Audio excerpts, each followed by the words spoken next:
Welcome to Life-Changing Challengers, the podcast where passion meets purpose. I'm Brad Minus, your host, guiding you through stories of transformation and triumph, from endurance feats to overcoming adversity. Our guests defy the limits and inspire action. Ready to ignite your desire and incinerate your barriers? Join us. Your journey to the extraordinary begins now.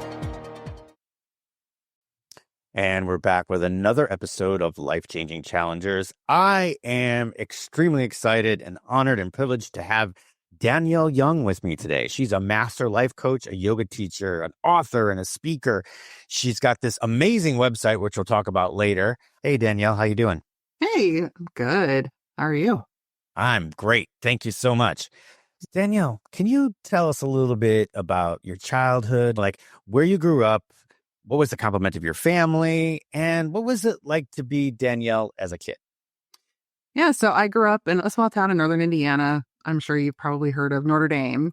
Yep. I grew up in Mishawaka, which is not too far from there. I grew up with a single mom.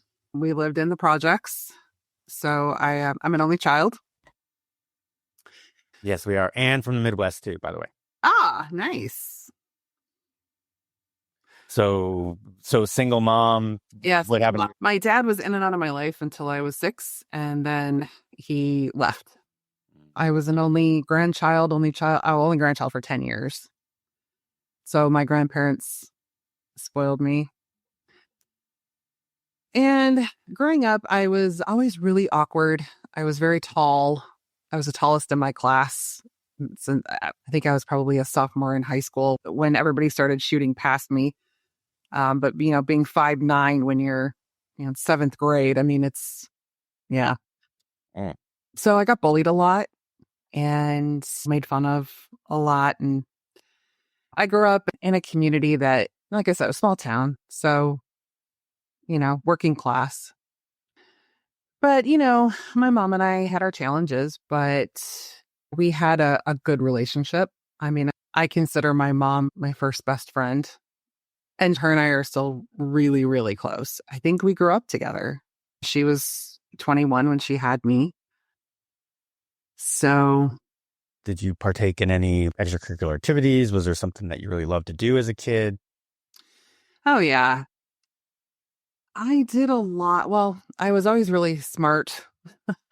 And, once I got in, there wasn't a whole lot to do in elementary school. I ran track in middle school. Yeah. I mean, I played a few sports, but, being from Indiana and being almost 6 foot tall, they kind of force you to play basketball. Yeah. Losers.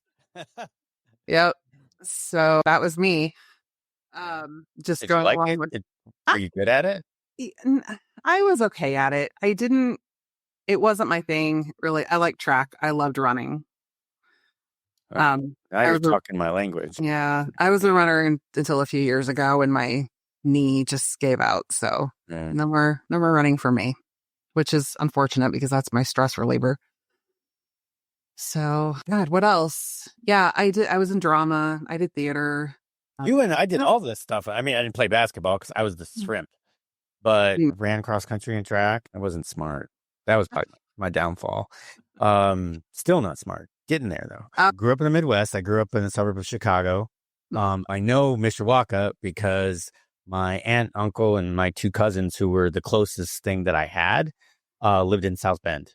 Okay. Yep. Yeah. So it was, 3-4 times a year driving to South Bend and spending the night and blah, blah, blah, and, the whole bit. So I get it. Been around Indiana. I also was in drama. Matter of fact, I did some semi-professional acting later on in life too. So I get it. I'm right there with you. I was a theater geek.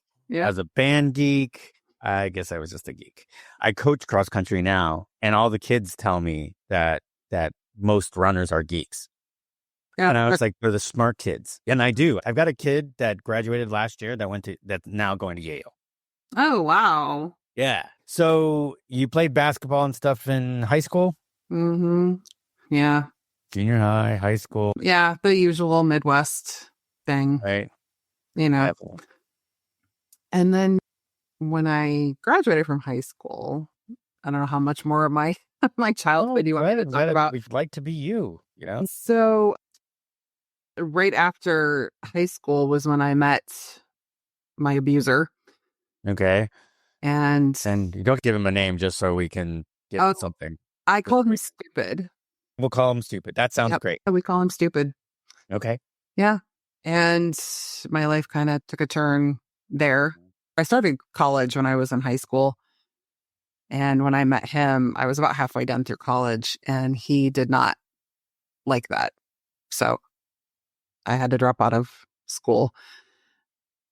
I ended up going back, but it wasn't until a few years later. Yeah. And I lived 2.5 years with domestic violence and ended up with my daughter. And 3 weeks after she was born was when he tried to kill me. Oh my God. And that's when I left. And that was the beginning of my journey. All right. So let's step back just a little bit and really kind of want to get a feel for what you were going through when you just say abuser, right? Because not everybody understands that. There's probably a ton of people that don't. So can you give me so first of all, if he didn't make you quit school, you felt like you had to leave. He would show up on campus. Mm-hmm. And, if I was walking with someone or talking to someone, he would throw a fit. He did not he was very jealous, very demanding, very helicopter. Yeah, he didn't like it when I would go out with my friends. Didn't like it when I would go to my family's.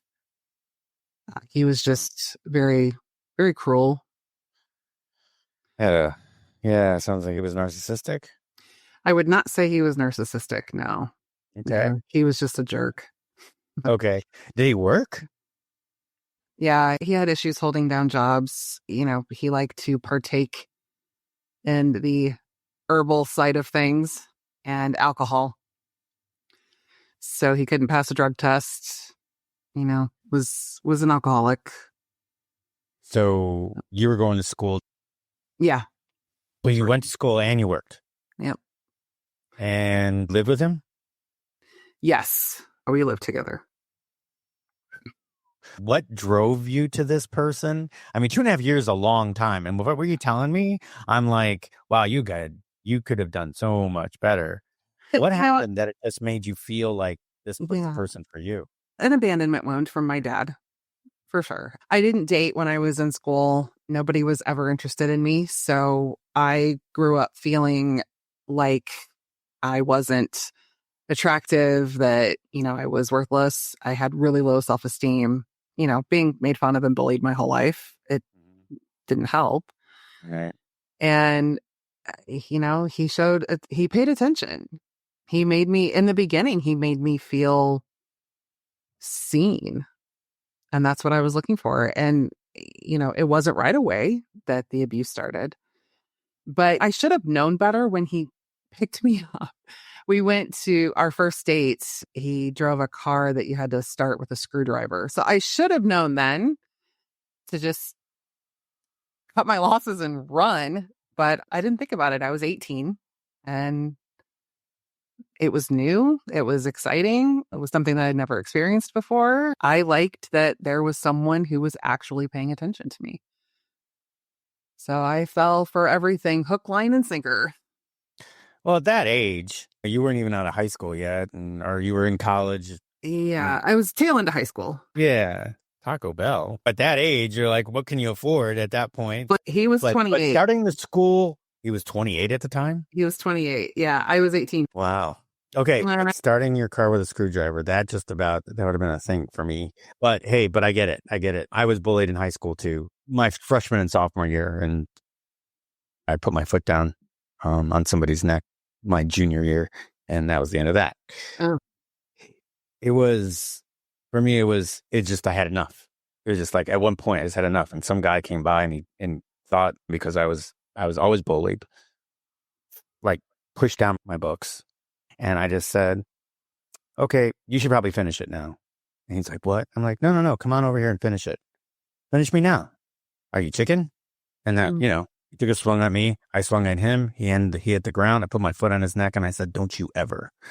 And that was it. Everybody was around. and no one ever said anything after that.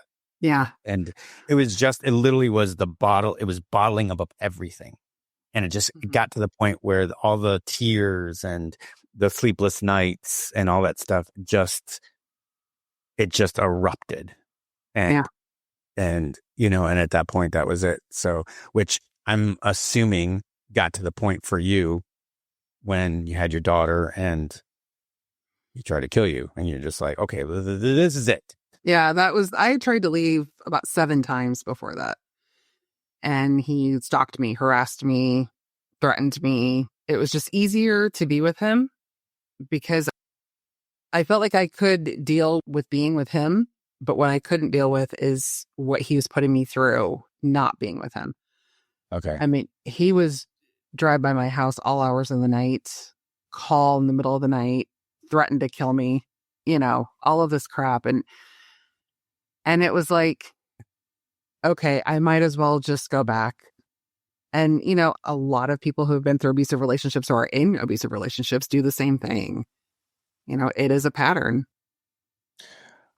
So was he physically abusive too? Yes. Oof. Yeah. And where was your mom in all this? About a half a mile away. And she was powerless to do anything? She, she would always have the talk. Like, Danielle, I don't like this. This isn't healthy. You've changed. You're not you anymore. Like, what's going on? She did not know the extent of what I was going through. No one did. I kept it hidden very well. And, not a smart move on my part, but I did not want to hear it from anybody. I was 18. I wanted to live my life the way I wanted to live it. I was going through a rebellious phase.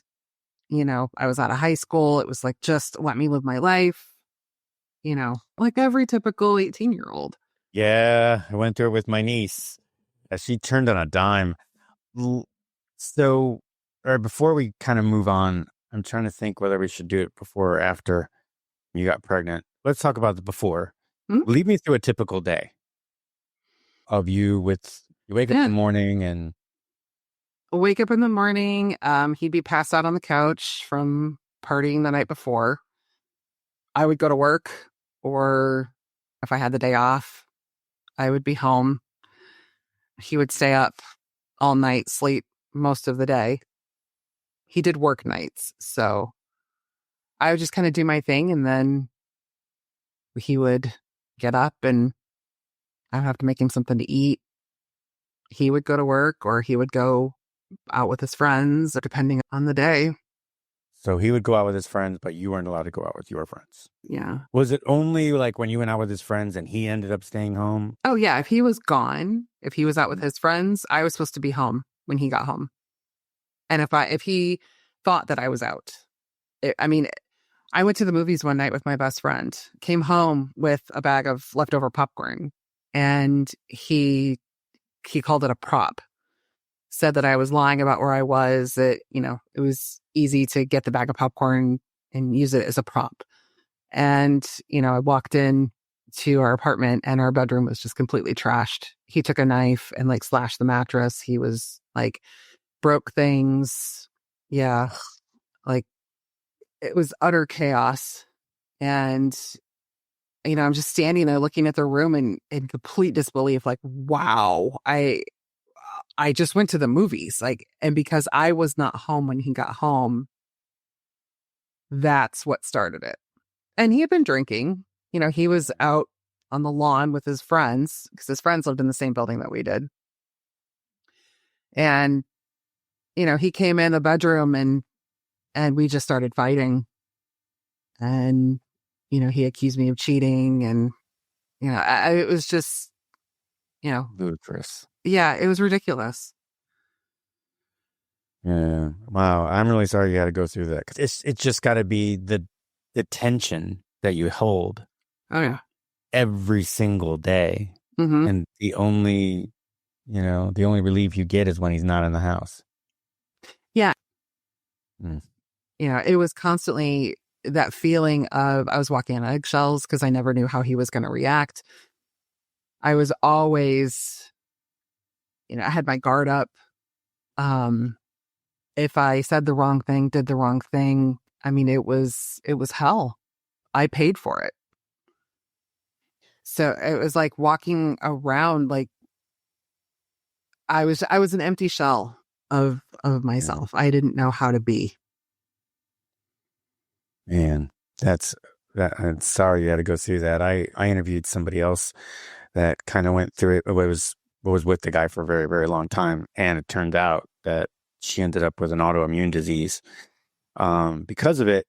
And even I was kind of shocked. I was like, "Well, that was because of this." And she goes, "Yeah, because you're on edge, and your endorphins and everything is going so on edge for so long, you just Mhm. burn out."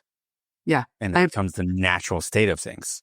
Now that she's like you, she's in a wonderful relationship and she can't say enough about the guy. They're in love to all heck, but yet she's still living yeah. with this issue. I have two autoimmune disorders from liver. Really? And yeah, what happens is, and I have adrenal fatigue. Adrenal fatigue. That's what I was looking for.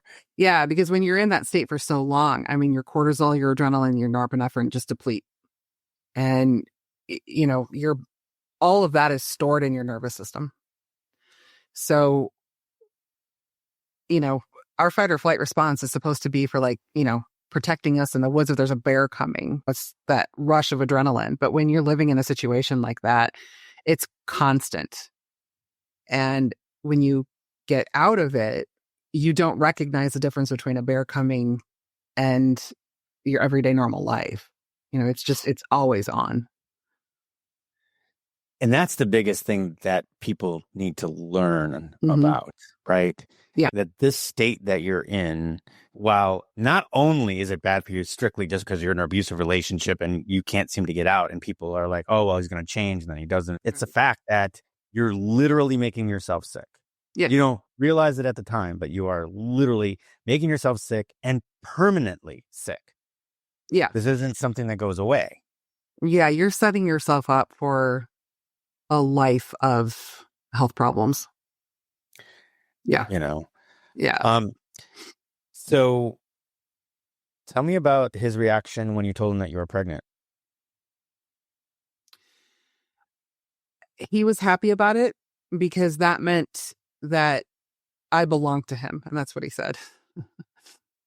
I was on birth control and we did not know it at the time, but I can only take medications for 3 months at a time. And then I have to get off because they start losing effectiveness.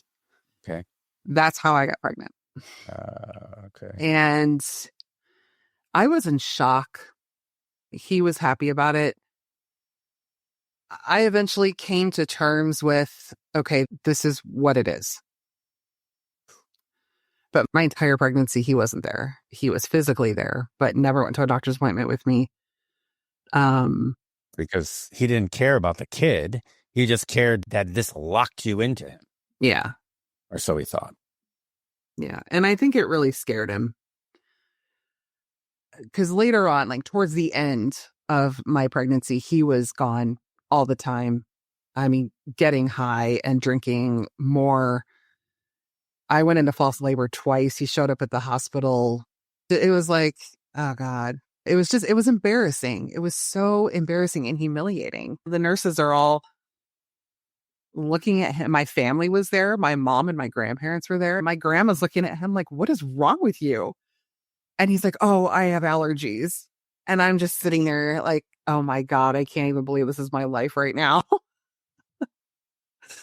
Wow. So, I mean, they knew, but they didn't really say much because what could they say? I wasn't going to listen anyway. But then when she was born, I think that's when he really snapped and just couldn't handle it. Yeah, because that was so 3 weeks. 3 weeks. Yeah. Yeah. I knew I was going to leave. I just didn't know when or how. By that point, I thought, okay, I've been through enough. But given our past and what he did when I did leave him, it was like, okay, how do I leave and protect myself and protect my daughter? Right. You know, he knew where my mom lived. He knew where my family lived. There was nowhere that I could go that he didn't know about. Yeah. And that happened. And I thought, okay, this is my out. And that's honestly what got me through that time was it needed to happen because that was the only way I could leave. So he tries to kill you, and did you just? I mean, does you just pick up your bags and said, "Screw it, I'm out"? Did you have to wait till the next day and sneak out? No, I left. Right. Yeah. Okay, here's the thing about that night. I don't remember a lot. Um, I've pieced together quite a bit. I still have repressed memories come up every now and then, but there's still pieces missing. I don't remember leaving. I remember showing up at my mom's. I remember I had my daughter. I had stuff with me and I had blood all over my shirt. I didn't know if it was mine. I didn't know if it was his. At that point, I didn't know. There is a huge gap between the last thing that I remember with him and showing up at my mom's. We called the police. They did absolutely nothing. It was a joke. You know, cop came in and he was like, well, you're lucky you made it out alive. Wait a second. A cop comes in, sees you covered in blood. Mhm. You don't know if it's yours. Mhm. He's just like, oh, at least you made it out alive. Yeah. Wow. Yep. Does not bode well for small town cops. Yeah. They're Yeah. freaking Yep. nice. And I said, well, are you going to go arrest him? And he's like, oh, I might go do a drive-by. Thanks. Is this the type of town where you knew this guy? Did you like know him and his family and all that? Didn't know him, but yes, I knew quite a few people on the police force. Yeah. I knew the sheriff. I went to school with his kid. Yeah. Okay. His mom was, room mother for all of our field trips. All right. Not, Right. So we call it Blink Town. Yeah. yep. You're driving by, you blink, you miss it. All right. Guys. We had 2 stoplights instead of 1. Hey, you're coming up in the world. Yeah.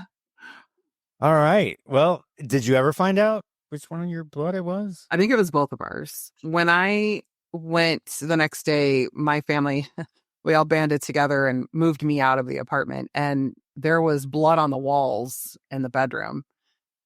And it looked like he had punched the wall. So it was like, I don't know if he hit the wall and busted his knuckle. I don't remember. But yeah, that was really crazy to see. And then the aftermath too, things just thrown everywhere, broken things. And mom, my mom was there and she was just like, oh my God, Danielle, like I can't even. Yeah.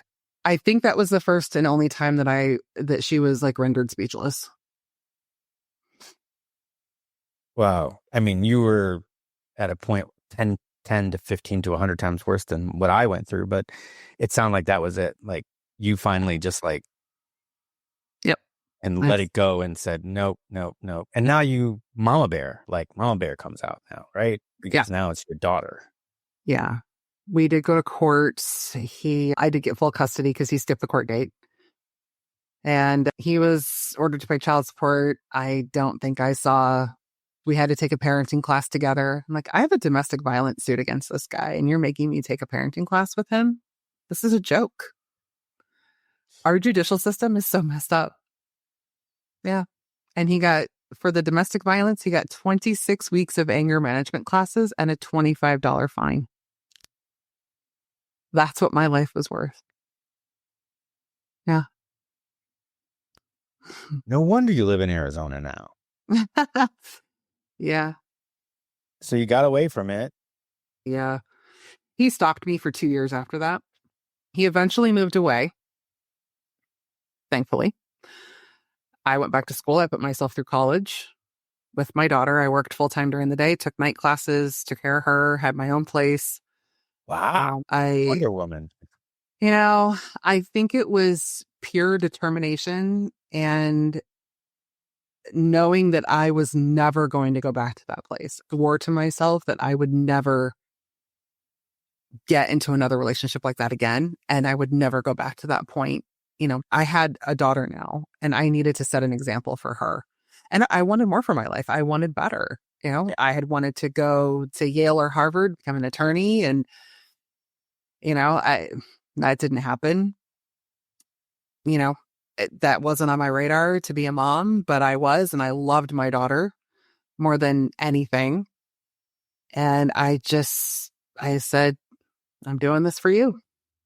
And that's All right. how I So got here. where were you working? So I had a couple of jobs. I was working at a vocational services place. I was the receptionist. Okay. And then part-time, I was working at retail. And then I was just going to school at night. What did you end up with a degree in? So that one was, I got a bachelor's of science in psychology and English with a minor in sociology. Wow. Okay. You didn't just go to school. You Yeah. took all the classes. Yeah. I wanted to go to law school. Okay. That was my goal. So what happened to that after you got done with school?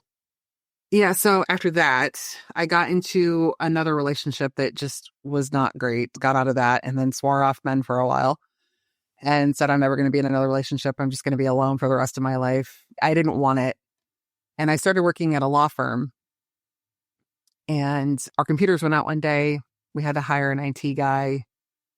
We got a referral from our accountant. And I ended up hiring my husband. Oh, that's so sweet. Yeah. Talked to him on the phone and I'm like, yeah, he really seems like he knows what he's talking about, knows what he's doing. And then he came in and I was like, oh, IT guy's kind of cute. And the office manager was like, oh, I could set you up. So I'm like, no, please, no, I don't want to do that. And she's like, no, you should. I'll find out if he's single. I'm like, I don't care if he's single. But she was determined, invited us over for dinner, and the rest is history. All right.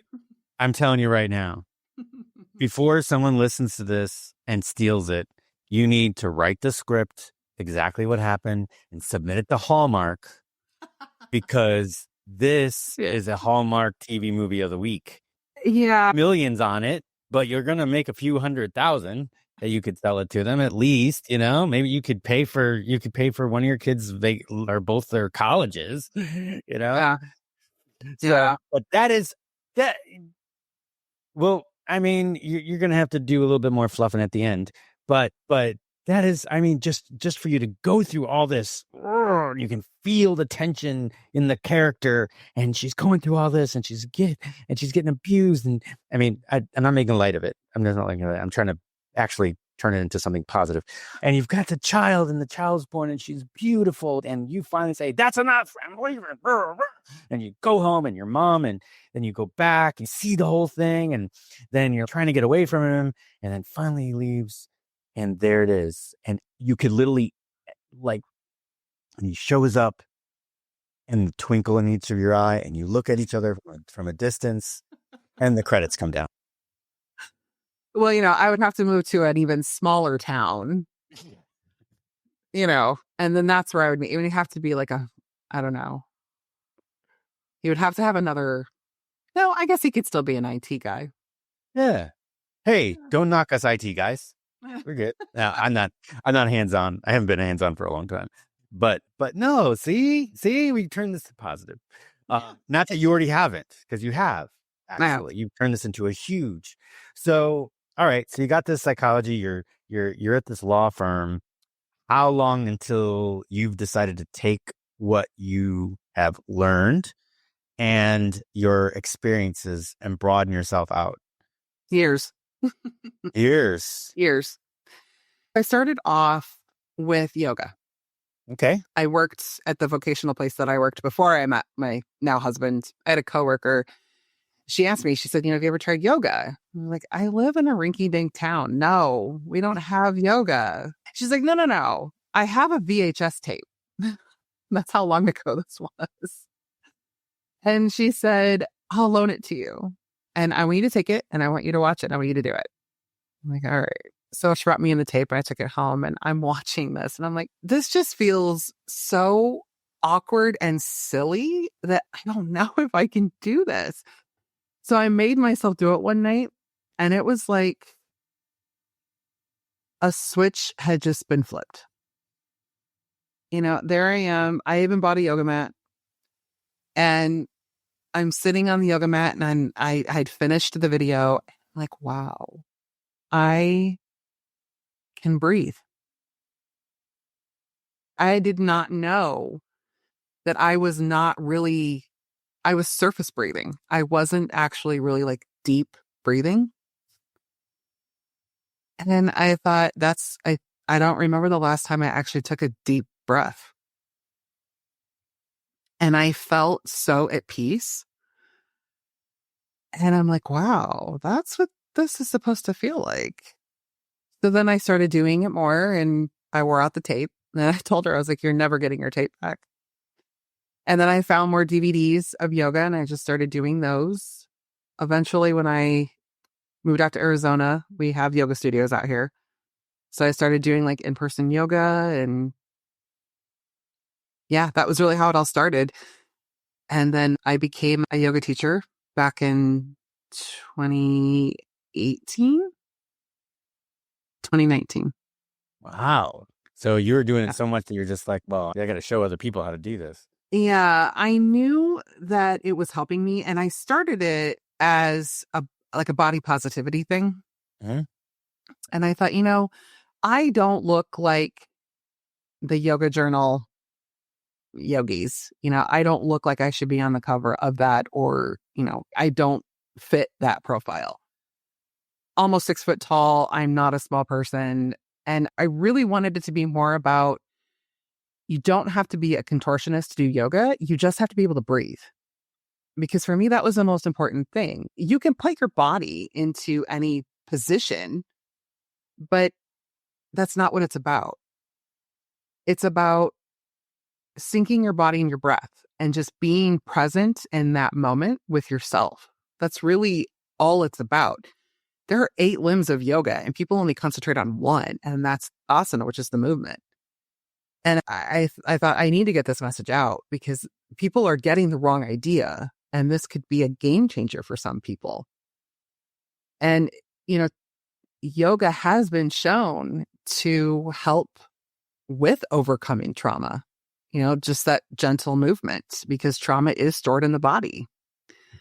So that gentle movement just kind of moves it out, helps you with, rewiring everything. It brings you back into that parasympathetic state, which is your rest and digest.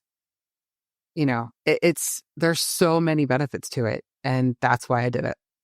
Because I thought, this is a message I need to share. Yeah. I get it. I get it. I started a fitness journey, and I hate that. I'd come out of the military, and I was in good shape. And then I started working, and I was a workaholic, and went to the doctor, got blood tests. And she basically said, what's going on? You usually are always in really good shape. And now your triglycerides are up, your cholesterol's up, all these things. And so I started going to a boot camp class at a gym. And obviously to me, it was like, okay, I'm going home to boot camp class. Well, while I was there, one of the girls was like, hey, you should come and try this hot yoga class. He says, you've been doing all this other stuff during the week. This would be great for you to, and I'm like, are you kidding me? I'm not doing that yoga stuff. Woo woo. And I think she bet me something. She was like that. Oh, well, you wouldn't last more than a half hour in there. And it was 90 minutes. And I'm like, oh my God. And I'm so embarrassed because like I've got no flexibility, nothing, but no one cares. Everybody's in their own thing. Right. And I saw that it was within the first 3 poses. I realized that no one else is looking around but me. Mm-hmm. Everybody else is just into themselves. And I'm like, well, if they're not going to look at me, I'm looking with them either. So, and yeah, by the end of the class, I mean, drenched in sweat, completely contortioned, everything just moved easier. Mm-hmm. Everything. Yeah. Drove home easier. Getting in the shower was easier. Everything was easier. Hmm. So then that's what it ended up. My Sundays was. My Sunday at noon was my Bikram class. 12 to 1:30, 26 poses twice, 90 minutes and 90-degree heat. Yeah. It was awesome. Oh, yeah. Hot yoga is very difficult Yeah. especially for a 90-minute class. Usually they're like 60, 70 minutes. So a 90-minute, wow, that's tough. Yeah. Well, because Bikram, I mean, that was the one thing about before he got into all the trouble. But that was the thing, right? That was his modus operandi. That was the class. Was 90 minutes, 26 poses twice, and, meditation Hmm. in heat, in 90-degree heat, which I think was always higher than 90. And that was the prescription. It was like CrossFit RX, right? Mm-hmm. You've heard that, right, Car? Mm-hmm. Yeah, so it's the prescribed. That was his prescription. And then when he got when he got accused of sexual harassment, Yeah. then all of a sudden, people are like, "Oh, I'm not doing Bikram." So they decided to do other things that were like Bikram, and they started calling it hot flow, and moving on from there. So that's when they started doing 60 minutes. And I took a 60-minute hot flow class once, and I was like, "Oh, okay, this is kind of like it." Yeah. But I missed the actual prescription because after a while, after you do it every week, everything started to get easier. You actually Yeah. look forward to it. You knew what the flow was, and everything just started to rock and roll, a little bit. But then all of a sudden you go to a different class, and all of a sudden there's new poses, new things to do, and you're like, I don't like this as much. But that's just me. I'm an endurance athlete and an endurance coach.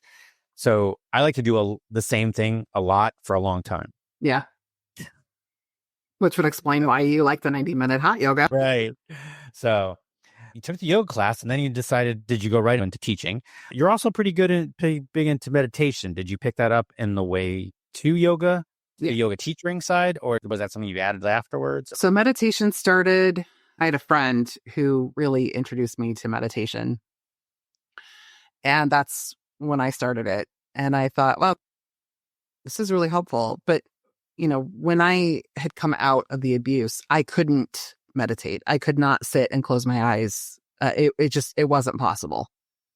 So it did take me quite a few years to be able to actually sit and close my eyes and feel like I could keep them closed. I mean, I would sit in my room up against a wall in between, and I still do, honestly. That's my little meditation spot between my bed and a nightstand. I'm, and I'm against a wall because that's just kind of where I feel the most comfortable and grounded. So she introduced me to meditation, and, that's been an ongoing thing. I got into transcendental meditation about 3 years ago, or no, maybe 3 or 4 years ago, I guess.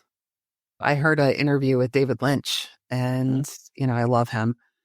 And he was talking about the benefits of transcendental meditation. I thought, oh, I have to try this. And I found a center close to me and went there, learned about it and started practicing it. And that was a game changer for me. I mean, it just made me feel even calmer. And I thought, okay, this is good. Can you explain what's the difference between transcendental and traditional meditation? So, If you can call it traditional. I know there's nothing traditional because it's depending on what you're looking for and what kind of, but I know there's a bunch of difference, but transcendental is a whole other like branch. yeah. So, transcendental meditation is 20 minutes twice a day, and you're given a word. So, you actually have to go and take a class, and you have to meet with like a meditation master, and they give you your word, and it goes by your age. So, depending on how old you are, is like what your word is. And that's the word that you use, permanently. It doesn't change when you're sitting in meditation, you are repeating that word in your head over and over and over again. And you almost go into like a trance. For me, it was a noise remover. Because when I do like quote unquote regular meditation, I will think about everything and I can't focus. Monkey mind. Yeah, for sure. And with transcendental meditation, it's like shuts off.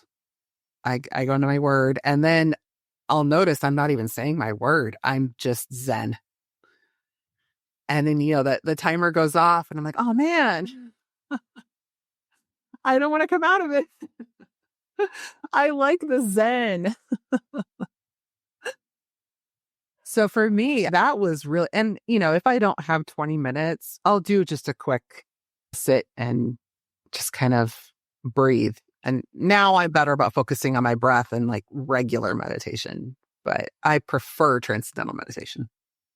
Mm, that's not bad. So the difference was you are literally able to quiet your mind. Mhm. As far as traditional meditation, as far as what I've heard about that is the fact that meditation, it's okay for you to have those thoughts and let them come. Because when I Yeah. first started looking into Zen meditation, it was like, whether you count your breaths, you breathe in, breathe out, and you count. And that was a way to just focus on your breaths to get rid of monkey mind.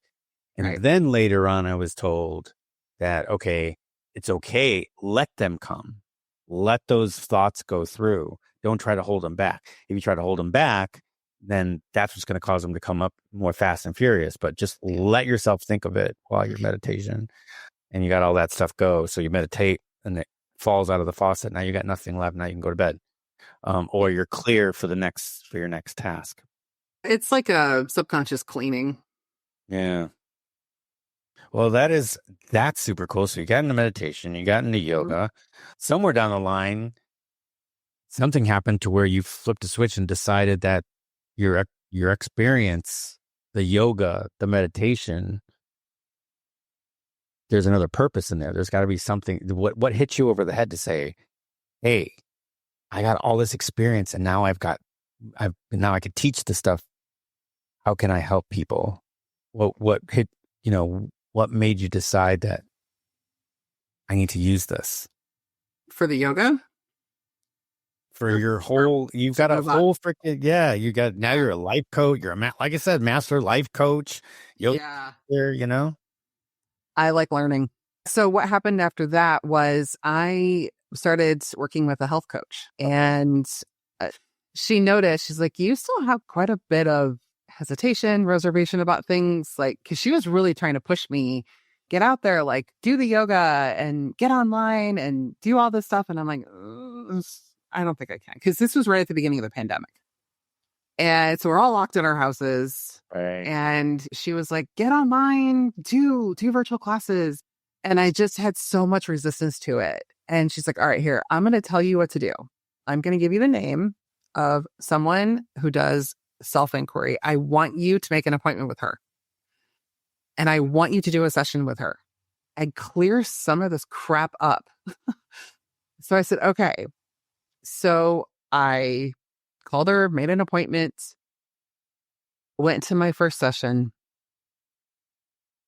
And my very first session was actually on stupid because I was living in fear. So I moved to Arizona from Indiana to hide.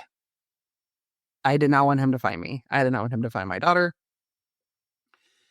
And I thought, I can't put myself out there because what if he sees me? What if he knows where I am? What if he comes looking for me? I mean, we got a German Shepherd. That dog went with me everywhere. I mean, he was, that was my safety, was staying hidden. And my first session was on him and why I was so afraid to not only be seen, but to move on. And I thought I've already worked through most of this. Like this, where is all of this coming from? This is so dumb. Like he doesn't care about me anymore. It's been 20 years. He probably doesn't even remember my name. He probably doesn't even have the internet. It's like, it just seemed so unreasonable to me. That appointment was so liberating. And that was just one appointment. So I started making appointments to do the self inquiry. And finally, I told my health coach, I was like, I can't afford both of you. So she was like, no, you need to do the self inquiry. Like, I get it. I lose so many of my clients to this, and I get it. You need it. So I started doing the self inquiry, and the lady that did it opened up a mentorship program. So I studied a year under her with a small group of people and actually and she studied with Byron Katie, who is the founder of, it's called The Work, which is self-inquiry. So she actually knows Byron Katie. and studied with her. And, so I studied with my coach and I became certified in self-inquiry because I thought this is life changing. This is transformative. Yeah. In one session, so much. And it's like every client that I've worked with has come out of a session and they're like, "Well, how, like, how does this work? It's like voodoo." Like, yeah, it's good. It's, it starts off with a negative thought and, we challenge it against a whole bunch of questions. And then at the end, we even go through a childhood experience. Like, where did this first start? So we get to the bottom of it and then we turn it around and we start to see life without that thought. And then at the end, we, see it from different perspectives. And it's like, oh my God, I can't even believe that I thought that once. And it just kind of goes away. It's awesome. Wow. So I started doing that. I am totally intrigued about that. Yeah. Intrigued about It's that. an amazing modality. And I do use it with clients. It's Nice. That is incredible. So at that point, you just started to take on clients because now you're certified in self-inquiry and Yeah. So I started a company and I didn't really know what I wanted to do. I wanted to do kind of a combination between yoga and self-inquiry. And a friend of mine that was in the mentorship program with me, she's like, "You would like a really awesome life coach. Like, I would totally hire you to be my life coach." And I had thought about it at that point. I'm like, well, I have, the psychology. Like, why not? I'm not doing anything with that. So I enrolled in a life coaching course and, took the first level and then took the second level and, became master certified. And then I rebranded and now I do this. nice. All right. Oh, and along the way, I also got yoga nidra certified. Cool. Yeah. Yeah. So yeah, you're killing it. Inspired Action Wellness. Yes. I like that title. That's outstanding.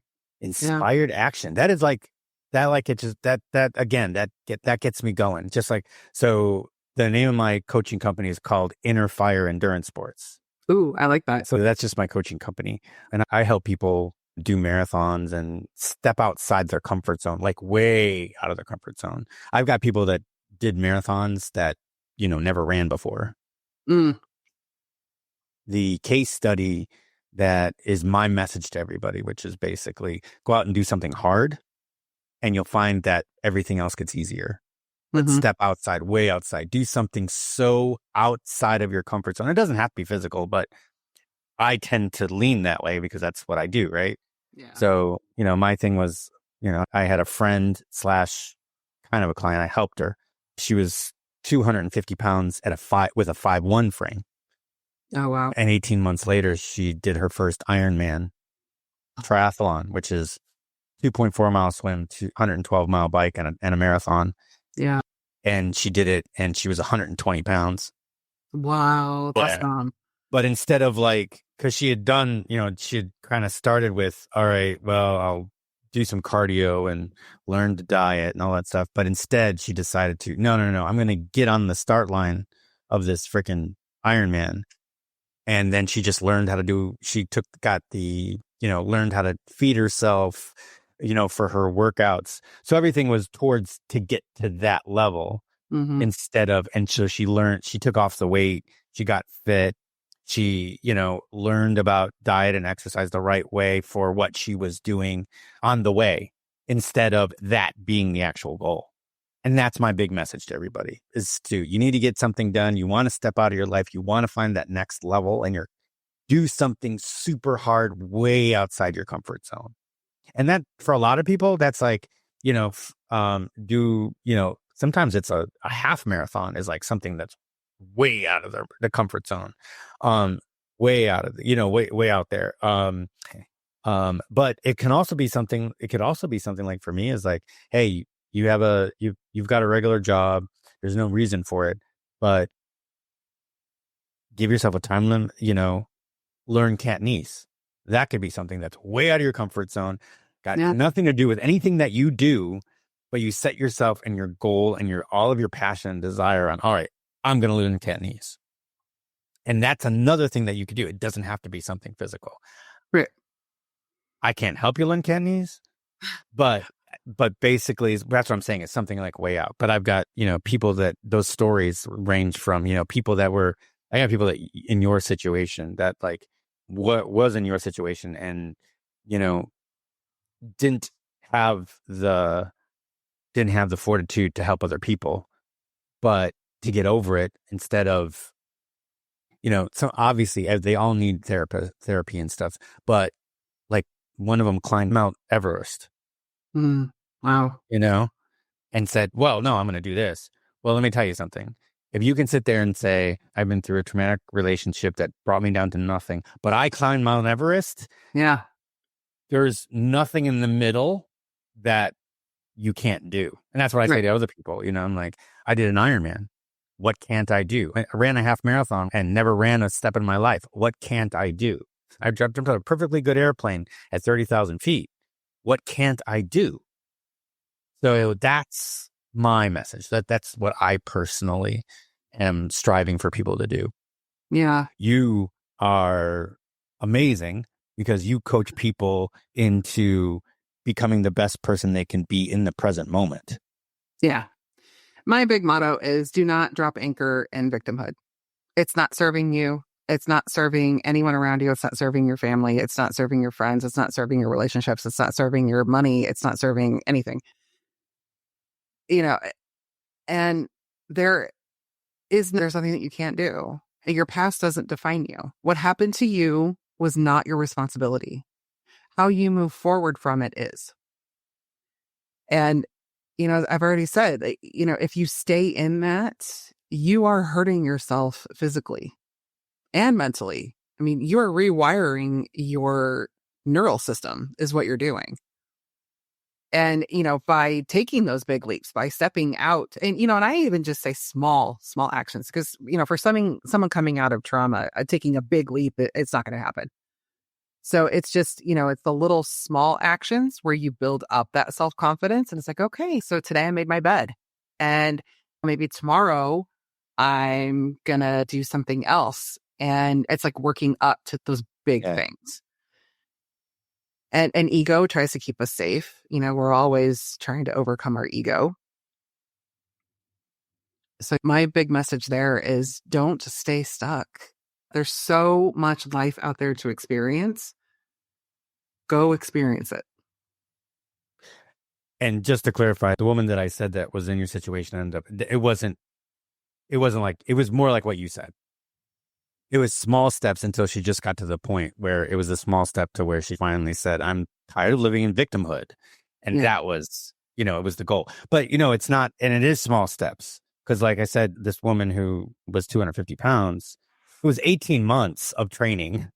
Yeah. Was little small steps, learn to run, learn to bike, little tiny less races up to that point, small steps up. So it, by any chance, it wasn't like, okay, just take the leap and go, oh yeah, I'm just going to get on the beach and do this Ironman. No, it wasn't like that. It was these small steps, which hello take off the weight. It was these small steps that just like you said, made the bed, blah, blah, blah. And just, I think was taking all those small steps, but still, I think that's what she realized when she decided for this big goal. Was I don't want to stick in victimhood and I need to do something to break myself out. That was just her avenue.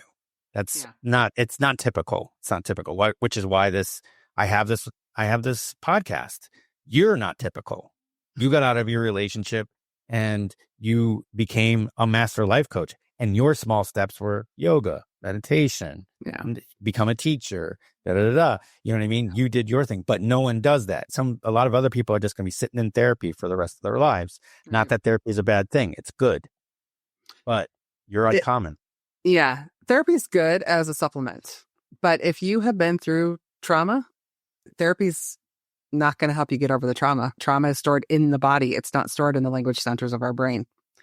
So talking about it isn't going to move it, because you can talk about it all day long, but until you start taking action to move it out and to get your body into that parasympathetic state and to do that somatic rewiring, it's always going to stay stuck. That is a great message right there. Trauma is stored in the body. Yes.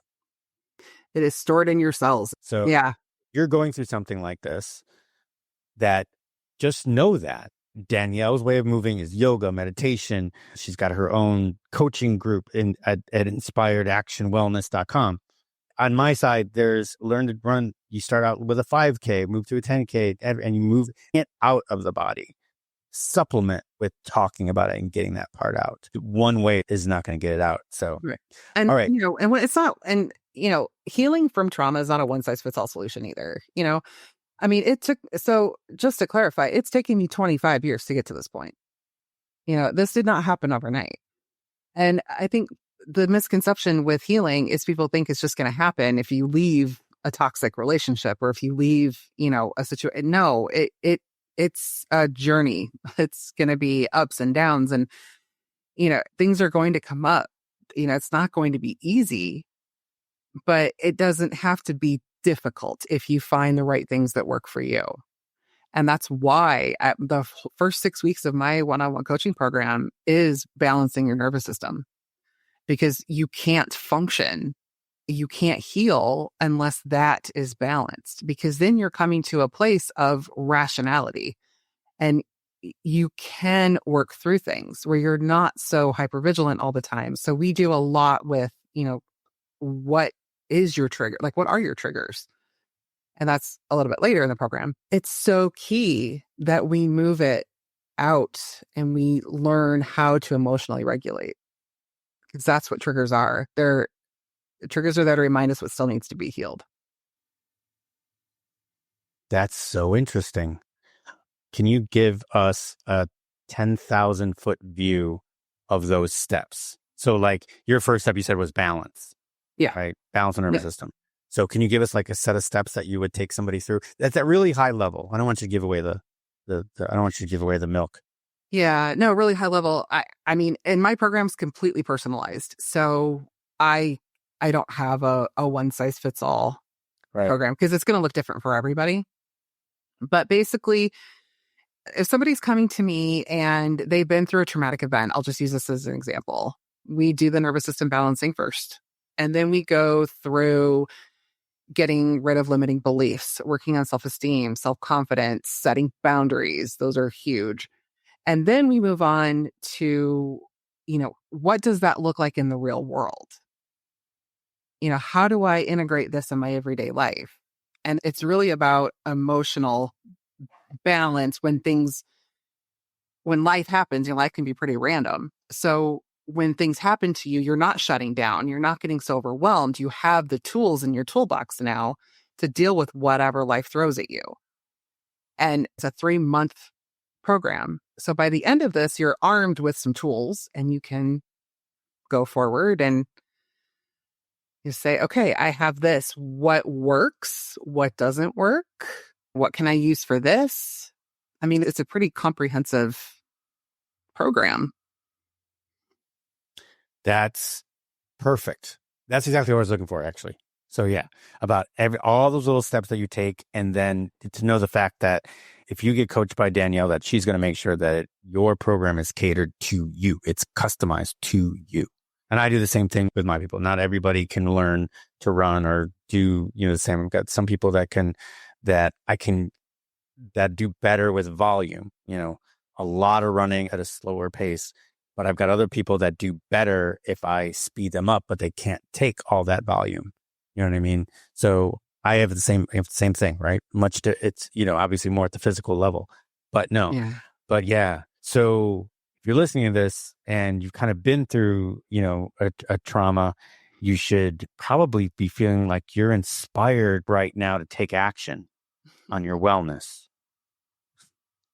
InspiredActionWellness.com. That is the website you need to go to. Also, it looks like it's coming soon.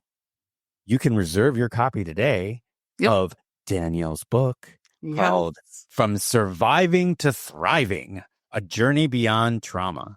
And I'm looking at the mock-up of the cover. It's a pretty gorgeous looking book too. Thank Because you. no, it's enticing. I'm looking at that. I would, if I was in a bookstore and I came across this book, I would want to pick it up and look. Oh, yeah. So, I'm glad to hear lucky you. you got that. So if you look at the book cover, it is a tiger's face in the shape of a butterfly. That is my actual tattoo. The juxtaposition of the tiger and the butterfly has so much meaning for me that I put it on the book cover. You talk about it in the book. The tattoo, no, but the book is it's sort of a roadmap. It's my story intertwined with a roadmap of if you are in an abusive relationship, how to get out, the steps that you can take to rebuild after, the things that I did. There's also going to be an electronic resource page that will go with the book. You can get it. It's going to have some meditations, affirmations, some yoga poses, some breathing activities, a whole host of things that I talk about in the book. There's a meditation in there that I will have an audio recording of. Oh, let's see. What else is in there? And then there's a total reference guide. There's like a complete reference guide at the back of the book, just different references for women. If you need interviewing skills, or if you need financial help, or, if you have pets and you need, pet resources and resources for children and things like that. Do you have a estimated ballpark release date? It'll be March. All right. I don't have a pinpointed date yet, but yeah, it will be probably towards the end of March. That's fantastic. I'm super excited. Yeah. Now, I imagine, are you gonna release it on ebook too, Amazon? Yes. Yeah. Okay. So what's happening right now is I'm doing like a pre-order. So anybody who pre-orders, you can get it hardback or paperback. The book will come signed from me. And I also designed a bookmark that will come with it. You will get access to the resource page. And then once the pre-sale is over, the book is released on Amazon. You won't get that stuff, but you'll still have access to the resource page because it's actually in the book. Right. So my mother-in-law wrote a bunch of books. She wrote this fantasy book. It ended up she made up her own language, Trollish. And she had a glossary in the back of the book. Well, if you have it on electronic, you know how hard that is to go back and get to the thing? And I have a feeling that this book, not only is it just stunning to look at, and you've got the cool bookmark, but I think the way that she's talking about it, I think you'd get more out of actually having the physical book than the electronic version. Not to let the electronic version get any less information, but it sounds like with the resources and everything that I'm just going to put that out there in my own opinion, just by how she's talking about it. I think you'd probably be better off with a physical version of it, and you get it signed. Yeah. The resources. So I have listed resources in the back of the book, and then there will be a separate page with the meditations and stuff with it too. So you actually have to buy the book to get the link to the electronic resources that will be yours, or just find the book. Perfect. That I love it. I'm so excited for you. Thanks. And I can't wait. I cannot wait to hear more about after you release it. So please, and let's stay in touch so that you can tell me when you actually have it. And then maybe at one point, I'll do a mid-roll during the podcast. So anytime that anybody picks up any of my shows, in the mid-roll, I'll put it out saying that, hey, you remember Season 4, episode 16 with Danielle Young? We talked about her having the book. Well, she just decided to release it. And I'll put that as a mid-roll in there. Thank you. I would. Yes. Not. So, but it's an excuse for us to stay in touch so that you can meet the thing. That would be awesome. You don't need an excuse to keep in touch. I know you don't, but you and I talk to a lot of people a lot of the days. So sometimes, it just happens, so, but yeah, let's please do that. And so then I'll be able to, and actually that'll actually link back to this episode, which it'll be a nice little round robin for us for a little while. So yeah, so definitely. So inspiredactionwellness.com. And also we will put, it seems like you are active. You have Facebook, YouTube, Instagram, LinkedIn, and TikTok, but which one is your most active? You know what? I cross-post to all of them. Okay. So all right. It doesn't matter. I have a Facebook group for anybody who's interested. And then I also just started a meetup group. It's called Empower Her Healing Circle. It's on meetup.com. Okay. And I'm going to be doing some workshops and things in there. I've got some speaking engagements coming up. So there'll be events on my website as well for those tickets. A couple of them will be virtual. One will be in London. One will be in France. One will be virtual. Oh, I see? know. Oh, one of them's going to be in London, huh? Yeah. All right. So I'm just going to put this out there just so that all of you know. Now, this episode lives in infamy, but you know what I mean? Because what we've talked about prior to this is evergreen. That type of stuff will last forever. People can listen to this 10 years from now and still get those nuggets that I like people to get from that. But for those of you listening in real time, March 8th and 9th, she is going to be at the Global Women Power Summit and Expo, which while she might be virtual, it's in Paris, France. So that might just actually be fun to go to. If you go to her Facebook page, she has a ton of other cool places and other podcasts that she's been on too that you can listen to. None of them can compare to this one, but you know, more of Danielle is always good. Yeah. So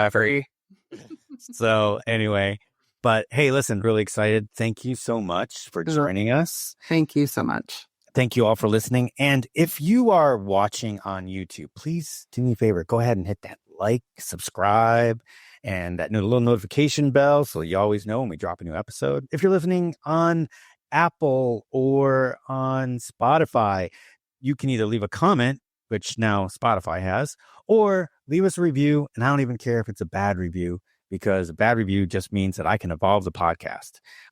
But other than that, go ahead and go on to the website. Everything's going to be in the show notes, and go pre-order a copy of Danielle's book. You're going to love it, and all the extras that she's providing you.